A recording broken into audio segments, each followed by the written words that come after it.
നമസ്കാരം, ഏവർക്കും learn smart PSCയുടെ YouTube ചാനലിലേക്ക് സ്വാഗതം.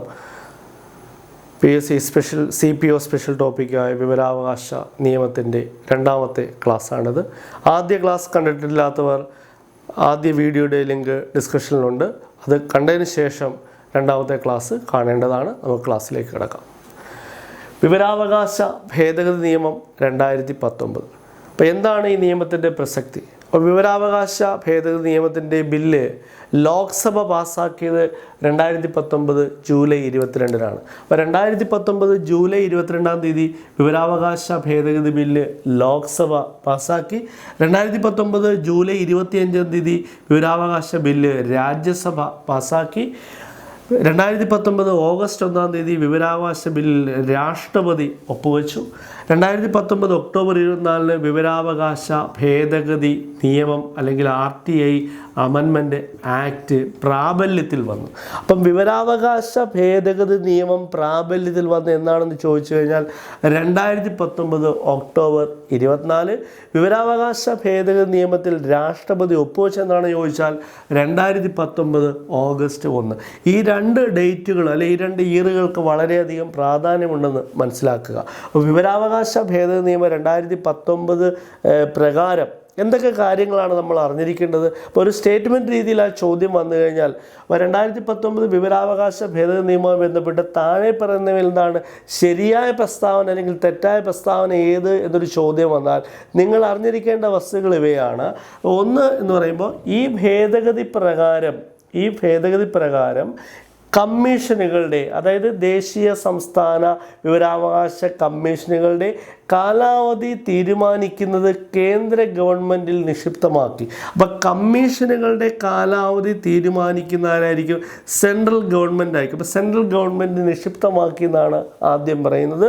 അതായത് കമ്മീഷനുകളുടെ കാലാവധി എന്ന് പറയുന്നത് 5 വർഷമായിരുന്നു. അപ്പോൾ 5 വർഷം എന്നുള്ളത് 3 വർഷം അല്ലെങ്കിൽ 65 വയസ്സാക്കി കുറച്ചു. അപ്പം 3 വർഷം അല്ലെങ്കിൽ 65 വയസ്സാക്കി കുറച്ചു എന്നുള്ള കാര്യം കൂടി നിങ്ങൾ ഓർത്തിരിക്കുക. അതുപോലെ തന്നെ അടുത്തത് സാലറി അല്ലെങ്കിൽ എമോളുമെൻറ്റ്, വേതനത്തെക്കുറിച്ചാണ് പറയുന്നത്. അപ്പോൾ ഇതിൽ CIC അല്ലെങ്കിൽ എന്താണ് ചീഫ് ഇൻഫർമേഷൻ കമ്മീഷണർ അതുപോലെ കേന്ദ്ര വിവരാവകാശ കമ്മീഷണർ സാലറി പുതിയ ഭേദഗതി പ്രകാരം എത്രയാണ്? 2,50,000 2.5 lakhs ആണ്. അപ്പോൾ 2,50,000 സാലറി എന്ന് മനസ്സിലാക്കുക. അതുകൂടാതെ ബാക്കിയുള്ള എല്ലാ വ്യക്തികളുടെയും എന്ന് വെച്ചാൽ അതായത് ദേശീയ തലത്തിലുള്ള ഇൻഫർമേഷൻ കമ്മീഷണർമാർ, അതായത് 10 പേരുണ്ട്. അതുപോലെ തന്നെ സംസ്ഥാന തലത്തിലെ മുഖ്യ കമ്മീഷൻ ഉൾപ്പെടെയുള്ള വ്യക്തികൾ, അങ്ങനെയുള്ള എല്ലാവരുടെയും സാലറി എത്രയാക്കി? 2,25,000 ആക്കി മാറ്റി. അപ്പോൾ 2,25,000 അവരുടെ സാലറി എന്ന് പറയുന്നത്. ഇതും ഈ ഭേദഗതിയുടെ ഒരു ഭാഗമായിട്ടുള്ള കാര്യം തന്നെയാണ്. ഇനി എന്താണ് അടുത്ത കാര്യമെന്ന് ചോദിച്ചാൽ, ഈ ഭേദഗതി പ്രകാരം supreme court chief justice of ഇന്ത്യയുടെ ഓഫീസ് വിവരാവകാശ നിയമത്തിൻ്റെ പരിധിയിൽ ഉൾപ്പെടുത്തി. മുൻ സുപ്രീം കോടതി ചീഫ് ജസ്റ്റിസ് രഞ്ജൻ ഗഗോയ് അധ്യക്ഷനായിട്ടുള്ള 5-അംഗ ഡിവിഷൻ ബെഞ്ചിൻ്റെ സുപ്രധാനമായിട്ടുള്ള വിധികളിൽ ഒന്നായിരുന്നു അത്. Supreme court chief justice of ഇന്ത്യയുടെ ഓഫീസ് വിവരാവകാശ നിയമത്തിൻ്റെ പരിധിയിൽ ഉൾപ്പെടുത്തി. അപ്പോൾ ഇത്രയുമാണ് വിവരാവകാശ ഭേദഗതി നിയമവുമായി ബന്ധപ്പെട്ട് ഓർത്തിരിക്കേണ്ട പ്രധാനപ്പെട്ട വസ്തുതകൾ. വിവരാവകാശ ഭേദഗതി നിയമം 2019 ജൂലൈ 22-ാം തീയതി ബില്ല് ലോക്സഭ അംഗീകരിച്ചു. അതുപോലെ തന്നെ 2019 ജൂലൈ 25-ാം തീയതി രാജ്യസഭ അംഗീകരിച്ചു. 2019 ഓഗസ്റ്റ് 1-ാം തീയതി രാഷ്ട്രപതി ഒപ്പുവെച്ചു. അതുപോലെ 2019 ഒക്ടോബർ 24-ന് നിയമം പ്രാബല്യത്തിൽ വന്നു. അതായത് വിവരാവകാശ ഭേദഗതി നിയമം പ്രാബല്യത്തിൽ വന്നു. അപ്പോൾ ഈ ഭേദഗതി പ്രകാരം ഈ പറയുന്ന കമ്മീഷനുകളുടെ കാലാവധി തീരുമാനിക്കുന്നത് കേന്ദ്ര ഗവൺമെൻറ്റിൽ നിക്ഷിപ്തമാക്കി. അതുപോലെ തന്നെ കമ്മീഷനുകളുടെ കാലാവധി 5 വർഷം എന്നുള്ളത് 3 വർഷം അല്ലെങ്കിൽ 65 വയസ്സാക്കി കുറച്ചു. അതുപോലെ തന്നെ ഈ പറയുന്ന ഇതിനകത്തുള്ള വ്യക്തികളുടെ സാലറി അല്ലെങ്കിൽ എമോൾമെൻറ്റ് എന്ന് പറയുന്നത് ദേശീയ മുഖ്യ വിവരാവകാശ കമ്മീഷനാണെങ്കിൽ 2,50,000, അതുപോലെ തന്നെ സംസ്ഥാന മുഖ്യ വിവരാവകാശ കമ്മീഷൻ ഉൾപ്പെടെ മറ്റുള്ള എല്ലാ വ്യക്തികളുടെയും സാലറി എത്രയാണ്? 2,25,000 എന്നും കൂടെ മനസ്സിലാക്കുക. ഇതാണ് ഭേദഗതിയിൽ പറയുന്നത്. ഇനി ഇതുമായി ബന്ധപ്പെട്ടുള്ള കമ്മീഷനുകൾ ഏതൊക്കെയാണ്? 2 കമ്മീഷനുകളാണ് അല്ലേ? അപ്പോൾ ഒന്നാമത്തെ ഏതാണ്? കേന്ദ്ര വിവരാവകാശ കമ്മീഷൻ, രണ്ടാമത്തേതാണ് സംസ്ഥാന വിവരാവകാശ കമ്മീഷൻ. 1 മാർക്കിൻ്റെ സ്ഥിരമായിട്ടുള്ളൊരു ചോദ്യം ഇതിൽ നിന്ന് തന്നെ ഉണ്ട്. അപ്പോൾ കേന്ദ്ര വിവരാവകാശ കമ്മീഷൻ, സംസ്ഥാന വിവരാവകാശ കമ്മീഷൻ, ഇതിൻ്റെ ഘടന, അതിൻ്റെ സ്ട്രക്ചർ എന്താണെന്ന് നോക്കാം. അപ്പോൾ ഏത് വർഷമാണ് കേന്ദ്ര വിവരാവകാശ കമ്മീഷൻ എസ്റ്റാബ്ലിഷ് ചെയ്തത് അല്ലേ? അപ്പോൾ 2005 ഒക്ടോബർ മാസം 12-ാം തീയതി നിലവിൽ വന്ന സ്ഥാപനമാണ് കേന്ദ്ര വിവരാവകാശ കമ്മീഷൻ. അതുപോലെ തന്നെ 2005 ഡിസംബർ മാസം 19-നാണ് ഏത് നിലവിൽ വരുന്നത്? സംസ്ഥാന വിവരാവകാശ കമ്മീഷൻ നിലവിൽ വരുന്നത്. അതുപോലെ തന്നെ ഈ കമ്മീഷൻ്റെ ആസ്ഥാനം, കേന്ദ്ര വിവരാവകാശ കമ്മീഷൻ്റെ ആസ്ഥാനം ന്യൂഡൽഹിയിലെ CIC ഭവനാണ്.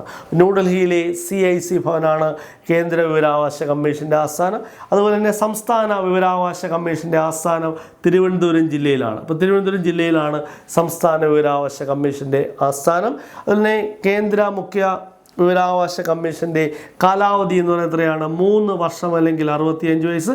ഇവിടെ അതുപോലെ തന്നെ എത്രയാണ്? 3 വർഷം അല്ലെങ്കിൽ 65 വയസ്സ് തന്നെയാണ്. ഇനി അതുപോലെ തന്നെ ഈ പറയുന്ന അംഗങ്ങളുടെ 3 വർഷം കാലാവധി 3 വർഷം അല്ലെങ്കിൽ 65 വയസ്സ്. ഇവിടെ സംസ്ഥാന വിവരാവകാശ കമ്മീഷൻ്റെ കാലാവധി 3 വർഷം അല്ലെങ്കിൽ 65 വയസ്സ്. അപ്പോൾ ഇവിടെ നിയമിക്കുന്നത് ദേശീയ മുഖ്യ വിവരാവകാശ കമ്മീഷണറെ നിയമിക്കുന്നത് അല്ലെങ്കിൽ നീക്കം ചെയ്യുന്നത് എന്ന് പറയുമ്പോൾ ആരാണ്? രാഷ്ട്രപതി എന്നാണ്. ഇവിടെ സംസ്ഥാന കമ്മീഷനിലേക്ക് വരുമ്പോൾ നിയമിക്കുന്നത് ഗവർണറാണ്, നീക്കം ചെയ്യുന്നത് ഗവർണർ തന്നെയാണ്. സുപ്രീം കോടതിയുടെ ഉപദേശക അധികാരമനുസരിച്ചാണ് നീക്കം ചെയ്യുന്നതെന്നും കൂടെ മനസ്സിലാക്കി വെക്കുക. അതുപോലെ തന്നെ പിന്നെ ഓർത്തിരിക്കേണ്ട മറ്റു വസ്തുക്കൾ, ഈ ദേശീയ മുഖ്യ വിവരാവകാശ കമ്മീഷനിലെ സമിതിയിലെ അംഗങ്ങളെ തിരഞ്ഞെടുക്കുന്നവരിൽ ആരൊക്കെ ഉൾപ്പെടുന്നു? അപ്പോൾ ദേശീയ മുഖ്യ വിവരാവകാശ കമ്മീഷൻ്റെ കമ്മീഷൻ അംഗങ്ങളെ തിരഞ്ഞെടുക്കുന്നതിൽ ആരൊക്കെ ഉൾപ്പെടുന്നു? പ്രൈം മിനിസ്റ്ററും ലോക്സഭയിലെ പ്രതിപക്ഷ നേതാവ് പ്രൈം മിനിസ്റ്റർ, ലോക്സഭ പ്രതിപക്ഷ നേതാവ്, പ്രൈം മിനിസ്റ്റർ നോമിനേറ്റ് ചെയ്യുന്ന ഒരു ക്യാബിനറ്റ് മിനിസ്റ്റർ ഉൾപ്പെടെയുള്ള വ്യക്തികളാണ് ഇതിനകത്തെ സമിതിയിലുള്ളത്. അതുപോലെ തന്നെ സംസ്ഥാന വിവരാവകാശ കമ്മീഷൻ്റെ അംഗങ്ങളെ തിരഞ്ഞെടുക്കുന്ന സമിതിയിൽ ആരൊക്കെ വരുന്നു? മുഖ്യമന്ത്രിയും സംസ്ഥാനത്തിൻ്റെ പ്രതിപക്ഷ നേതാവും, മുഖ്യമന്ത്രി നോമിനേറ്റ് ചെയ്യുന്ന ഒരു മന്ത്രി ഉൾപ്പെടെയുള്ള വ്യക്തികളാണ് സംസ്ഥാന വിവരാവകാശ കമ്മീഷൻ്റെ സമിതിയിൽ ഉൾപ്പെടുന്നത്. അപ്പോൾ ദേശീയ വിവരാവകാശ കമ്മീഷൻ്റെ സമിതിയിൽ ഉൾപ്പെടുന്നത് പ്രൈം മിനിസ്റ്ററും ലോക്സഭ എന്നാണ് പ്രതിപക്ഷ നേതാവും, പ്രൈം മിനിസ്റ്റർ നോമിനേറ്റ് ചെയ്യുന്ന ഒരു ക്യാബിനറ്റ് മിനിസ്റ്ററും, സംസ്ഥാന കമ്മീഷനെ തിരഞ്ഞെടുക്കുന്ന സമിതിയിൽ മുഖ്യമന്ത്രിയും പ്രതിപക്ഷ നേതാവും, മുഖ്യമന്ത്രി നോമിനേറ്റ് ചെയ്യുന്ന ഒരു മിനിസ്റ്ററുമാണ് സംസ്ഥാന വിവരാവകാശ കമ്മീഷൻ്റെ സമിതിയിൽ ഉള്ളത് അല്ലേ? അപ്പോൾ ഇനി നമ്മൾ ഇതിനകത്ത് മനസ്സിലാക്കേണ്ടത് ഏതൊക്കെ വ്യക്തികളാണ് ഇങ്ങനെ ഈ പറയുന്ന കമ്മീഷൻ്റെ അല്ലെ മുഖ്യ വിവരാവകാശ കമ്മീഷൻ എന്നുള്ള പദവി അലങ്കരിച്ചിട്ടുള്ള വ്യക്തികളെക്കുറിച്ച് നമുക്കൊന്ന് പരിചയപ്പെടാം. അപ്പോൾ ആദ്യത്തെ മുഖ്യ വിവരാവകാശ കമ്മീഷണറായിരുന്നു അല്ലേ? ആദ്യത്തെ മുഖ്യ വിവരാവകാശ കമ്മീഷണർ എന്ന് പറയുമ്പോൾ ഒരു ചോദ്യം കൂടെ ഉണ്ട്. Longest serving CIC of India, ഏറ്റവും കൂടുതൽ കാലം കമ്മീഷണറായിട്ടിരുന്ന വ്യക്തിയാണ് ആര്? വജാഹത്ത് ഹബീബുള്ള. അപ്പോൾ വജാഹത്ത് ഹബീബുള്ള എന്ന് ഓർത്തിരിക്കുക കേട്ടോ. വജാഹത്ത് ഹബീബുള്ള എന്നാണ് അതിൻ്റെ ഉത്തരം. അപ്പോൾ എന്താണ് ഫസ്റ്റ് ആദ്യത്തെ മുഖ്യ വിവരാവകാശ കമ്മീഷൻ, ദേശീയ തലത്തിലുള്ള മുഖ്യ വിവരാവകാശ കമ്മീഷൻ അല്ലെങ്കിൽ ഏറ്റവും കൂടുതൽ കാലം എന്ന് ചോദിച്ചാൽ വജാഹത്ത് ഹബീബുള്ള. അപ്പോൾ ഫസ്റ്റാണ്. അപ്പോൾ രണ്ടാമത്തെ എന്ന് ചോദിച്ചാൽ എന്താണ്? അപ്പോൾ രണ്ടാമത് സെക്കൻഡ് അല്ലെങ്കിൽ ഷോർട്ടസ്റ്റ് സെർവിങ് എന്ന് ചോദിക്കാം. കുറച്ച് കാലം എന്ന് ചോദിച്ചാൽ ഉത്തരം എന്താണ്? AN തിവാരി എന്നാണ്. അപ്പോൾ കുറച്ച് കാലം എന്ന് ചോദിച്ചാൽ ഉത്തരം AN തിവാരി. അപ്പോൾ ആദ്യത്തെ വജാഹത്ത് ഹബീബുള്ള, രണ്ടാമത്തെ എന്ന് ചോദിച്ചാൽ AN തിവാരി. ഇനി മുഖ്യ വിവരാവകാശ കമ്മീഷണറായിരുന്ന ആദ്യ വനിത, അപ്പോൾ ഫസ്റ്റ് വുമൺ CIC എന്നുള്ളതാണ്. അപ്പോൾ അവിടെ ഓർത്തിരിക്കുക ദീപക് സന്ധു എന്നാണ്. അപ്പോൾ അവിടെ ഓർത്തിരിക്കുക ദീപക് സന്ധു എന്ന് ഓർത്തിരിക്കുക. അതുപോലെ തന്നെ സെക്കൻഡ് വുമൺ CIC എന്ന് ചോദിച്ചാൽ അവിടെ ഓർത്തിരിക്കുക സുഷമ സിംഗ് എന്നാണ്. സുഷമ സിംഗ് എന്നാണ് ഓർത്തിരിക്കേണ്ടത്. അപ്പോൾ ആദ്യം എന്താണ് വനിത മുഖ്യ വിവരാവകാശ കമ്മീഷണറാണ് ദീപക് സന്ധു. രണ്ടാമത്തെയാണ് സുഷമ സിംഗ്. നിലവിലെ മുഖ്യ വിവരാവകാശ കമ്മീഷണറാണ് YK സിൻഹ. അപ്പോൾ YK സിൻഹയാണ് നിലവിലെ മുഖ്യ വിവരാവകാശ കമ്മീഷൻ. അതായത് യശുവർദ്ധൻ കുമാർ സിൻഹയാണ് നിലവിലെ മുഖ്യ വിവരാവകാശ കമ്മീഷൻ എന്ന് പറയുന്നത്. ഇനി സംസ്ഥാന മുഖ്യ വിവരാവകാശ കമ്മീഷൻ്റെ ആദ്യത്തെ മുഖ്യ വിവരാവകാശ കമ്മീഷണറായിരുന്നു പാലാട്ട് മോഹൻദാസ്. അപ്പോൾ ഓർത്തിരിക്കുക പാലാട്ട് മോഹൻദാസ് എന്നാണ് അവിടെ ഓർത്തിരിക്കുക. പാലാട്ട് മോഹൻദാസ് ആണ് ആദ്യത്തെ സംസ്ഥാനത്തിൻ്റെ മുഖ്യ വിവരാവകാശ കമ്മീഷൻ. അതുപോലെ തന്നെ നിലവിലെ സംസ്ഥാന മുഖ്യ വിവരാവകാശ കമ്മീഷൻ നിയോഗിച്ചാൽ എന്താണ്? വിശ്വാസ് മേത്തയാണ്. അപ്പം നിലവിലെ സംസ്ഥാനത്തിൻ്റെ മുഖ്യ വിവരാവകാശ കമ്മീഷണറായിരുന്നു വിശ്വാസ് മേത്ത എന്ന് പറയുന്നത്. അപ്പോൾ സംസ്ഥാന വിവരാവകാശ കമ്മീഷനിൽ ഓർത്തിരിക്കുക എന്നാണ് ആദ്യത്തെ മുഖ്യ വിവരാവകാശ കമ്മീഷണറായിരുന്നു പാലാട്ട് മോഹൻദാസ്. അതുപോലെ തന്നെ ഇപ്പോഴത്തെ മുഖ്യ വിവരാവകാശ കമ്മീഷനാണ് വിശ്വാസ് മേത്ത എന്നും കൂടെ ഓർത്തിരിക്കുക. അപ്പോൾ നമ്മളിപ്പോൾ ഇന്ന് ചർച്ച ചെയ്ത് ഇന്നത്തെ രണ്ടാമത്തെ ക്ലാസ്സിൽ ചർച്ച ചെയ്ത കാര്യങ്ങൾ എന്താണ്? വിവരാവകാശ ഭേദഗതി നിയമം 2019 എന്നാണ് നിലവിൽ വന്നത്. അതുപോലെ തന്നെ ആ നിയമത്തിൻ്റെ പ്രാധാന്യം എന്താണെന്നുള്ള കാര്യങ്ങൾ പറഞ്ഞു. അതുപോലെ തന്നെ വിവരാവകാശ കമ്മീഷനുകളുടെ പ്രത്യേകതകളും അതുമായി ബന്ധപ്പെട്ട നിയമനങ്ങളുമാണ്, അല്ലെ അതുമായി ബന്ധപ്പെട്ട അതിൻ്റെ പദവികൾ അലങ്കരിച്ചിട്ടുള്ള വ്യക്തികളെക്കുറിച്ചുമാണ് നമ്മൾ പരിചയപ്പെട്ടത്.